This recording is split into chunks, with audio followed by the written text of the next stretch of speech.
being here at the start of the meeting and missing your introduction. I really want to ask one general question. It's in relation to if your report has looked at the role and deployment of the Garda Traffic Corps. This is one area where I tend to get quite a lot of complaints from constituents. We've seen the gridlock is back in the city, and sometimes quite severe.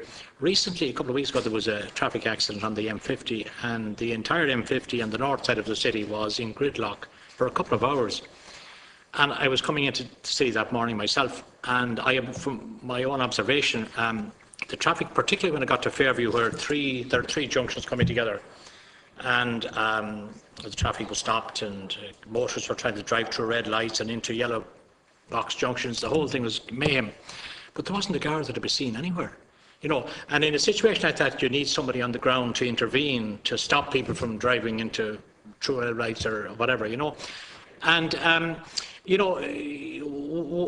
one would have expected that in a situation like that there might be just one or two guards at that particular junction or that network of junctions.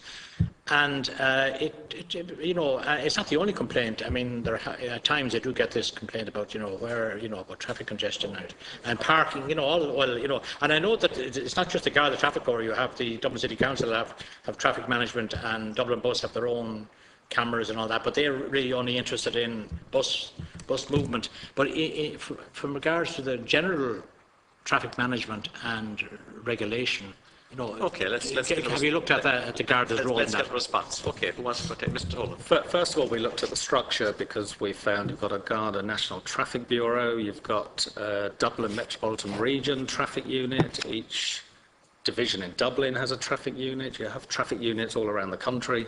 We make recommendations about how they should be deployed in the future. We welcome that they're going to rename them towards roads policing so that they focus on criminals using the road networks. Traffic Corps have had a fairly significant reduction in the numbers of Gardaí assigned to traffic duties, as have community policing units. They've lost a lot of people on promotions and they've moved on, and those people haven't been replaced. We're recommending that the divisional model looks at the way that those people are deployed. At the moment, you've got people on other units who are dealing with serious car accidents where people are injured. My view is that those should be traffic officers that deal with the most serious things.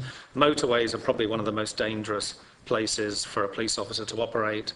Those should be properly trained traffic officers. So the report does look at them. We do recognise that they need to clarify what traffic officers' role is and make sure they deploy to the sort of incidents that you've identified, because they're serious things, and you need skills to cure traffic problems and to deal with the most serious accidents and collisions that you can get.